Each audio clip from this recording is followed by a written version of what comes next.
আসসালামু আলাইকুম ভাইয়া আপুরা, আপনারা কেমন আছেন? আশা করি ভালো আছেন। আমি আলহামদুলিল্লাহ ভালো আছি। তো আজকে আসলে পুরো একটা নতুন ভিডিও নিয়ে আশা করি পুরো ভালো লাগবে। আর এই যে দেখুন, বাবার কাছ থেকে কামনা মানে সে খুব খুশি। তো সে যে আল্লাহর রহমত আসে বাড়ির ভিতরে, মানুষ আশেপাশে কত গাছ লাগাচ্ছে, সব গাছগুলো মরে গেছে আর চুরি করে যায়। কিন্তু আল্লাহর রহমত আমরা যেখানে আসছি, তো আমাদের গাছে কিন্তু এখন কোনো ফলই চুরি হয়নি। আমার ছেলেকে গাছ উঠে দিচ্ছি কিছু কামনা পাওয়ার জন্য। আর এই যে দেখুন, এই পাশে কিন্তু রান্নাবান্না বসাই দিচ্ছি। এখন বিকাল 4টা বাজে। তো আমাদের বাসায় মেহমান আসবে। তো মেহমান বলতে তো বাইরে থেকে অনেক শব্দ হইতেছে, তো ওরকম বয়সে ঠিক দিতে পারতেছি না।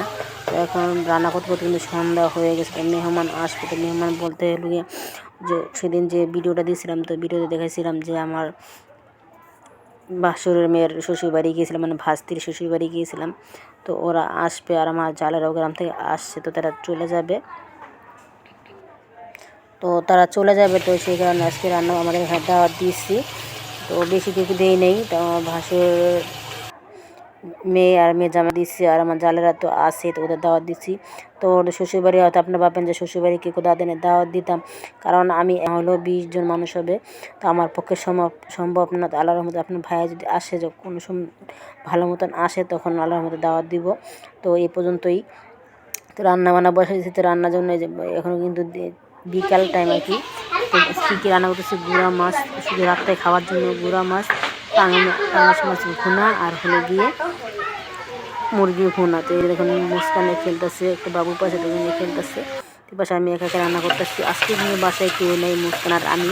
তো আপনারা হয়তো বলবেন যে মেহমান আসে, তো মেহমান আসছে কিন্তু আমার বাড়ি আসে নাই। তো আমার জালের বোন থাকে এখানে, তো তারা ওই বাসায় উঠছে। তো তাদের দাওয়াত দিচ্ছে, তারা আসবে, একটু পরে আসবে, হয়তো সন্ধ্যার আগে আসবে বা পরেও আসতে পারে।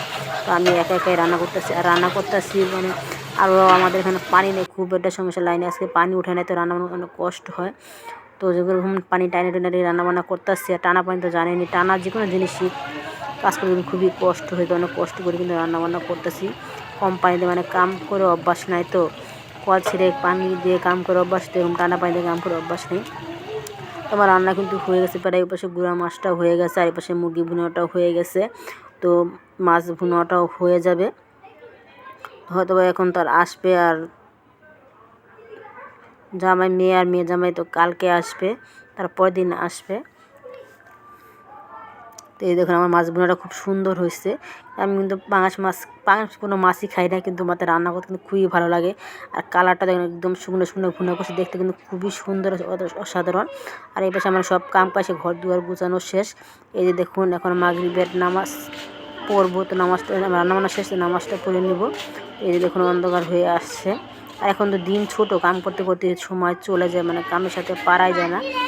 তো নামাজটা পড়ে নিতে। আমার আজকের ভিডিওটা এই পর্যন্ত ছিল। আমার ভিডিও যদি আপনার ভালো লাগে অবশ্যই একটা লাইক দিবেন। আল্লাহ হাফেজ। আর আমার চ্যানেলটি যারা সাবস্ক্রাইব করেন, তারা অবশ্যই সাবস্ক্রাইব করে নেবেন।